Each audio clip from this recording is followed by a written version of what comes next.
అదొక ఊర్లో తండ్రి కుమారుడున్నాడు. సరే కూతుర్ని పెడదాం. తండ్రి ఏమో కూతుర్ని పుట్టిన దినాన నీకు గిఫ్ట్ కావాలంటే ఏమో తీసుకో అని అంటే, సరే డాడీ మన ఇద్దరు కలిసి వెళ్దామని సెంట్రల్ మాల్ లాంటి దానికి వెళ్ళారు అనుకోవచ్చు. సరే వెళ్ళిన తర్వాత అక్కడ పాపకి నీకు ఏది నచ్చితే అది తీసుకో అంటే పాప వెళ్ళి ఒక వజ్రాల దండ తీసుకో. అది ఎంత అని అడిగితే అక్కడ ఉన్నాయన ఇది 10,000 అన్న. అరే 10,000కి వజ్రాలు ఎట్లా వస్తాయంటే, సార్ ఇది డూప్లికేట్ నకిలీ.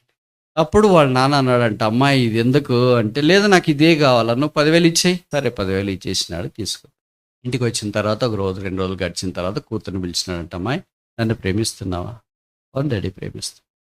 అయితే నువ్వు మొన్న మాల్లో తెచ్చినావు కదా వజ్రాల దండాన్ని, అది నాకు ఇచ్చేయి. ఐ లవ్ యూ దట్ అని అంటే, సరే నీ ఇష్టము అన్నాడు. ఇంకో వారం తర్వాత మళ్ళీ పిలిచి ఇదే ప్రశ్న అడిగి, ప్రేమిస్తున్నాను డాడీ. అయితే అది నాకు ఇచ్చేయి. ఎందుకు డాడీ ఎప్పుడు నువ్వు దీని మీద పడ్డావంటే, నేను ప్రేమించి నేను ఒక్కడే నీకు ఉండాలా, ఇది వండుకూడదు అని అంటే, అట్లా కాదు డాడీ ఇది కూడా ఉన్న డాడీ అప్పుడు చూసుకుని. సరే 6 నెలల తర్వాత మళ్ళీ పిలిచి అడిగాడు, అమ్మాయి నువ్వు నన్ను ప్రేమిస్తున్నావు? Yes daddy I love you so much. సరే అది నాకు తెచ్చిచ్చేసి. రోజు అడుగుతున్నాడు, ఇసిగిపోయి తీసుకుని వచ్చి ఆయన చేతులు ఆయన అన్నాడంటే థ్యాంక్ యూ. ఇప్పుడు అమ్మాయి అనింది, daddy do you love me? Yes I to.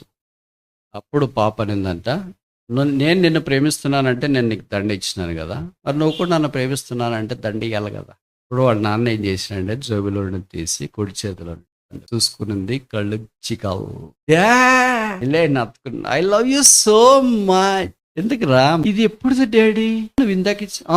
నేను ఇచ్చింది ఇది కాదు, అది డూప్లికేట్, ఇది ప్లాస్టిక్, ఇది ఒరిజినల్ డైమండ్స్.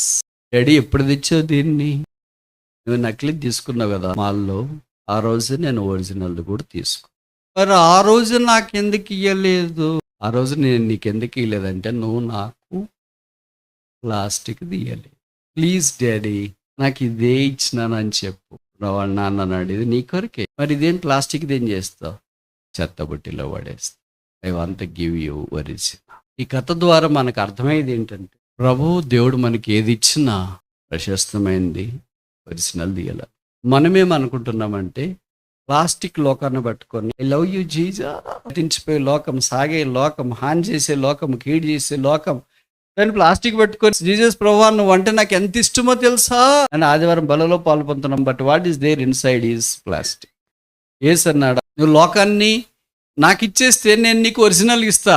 మార్చుకునేది మన చెల్లని నాణ్యము, చెల్లని జీవితం, శరీర సంబంధమైనది ప్రభుకి ఇచ్చేస్తే, ప్రభు మనకు ఆత్మీయమైంది, పరలోక సంబంధమైంది, ఒరిజినల్ది ప్రభు మనకి ఇస్తుంది.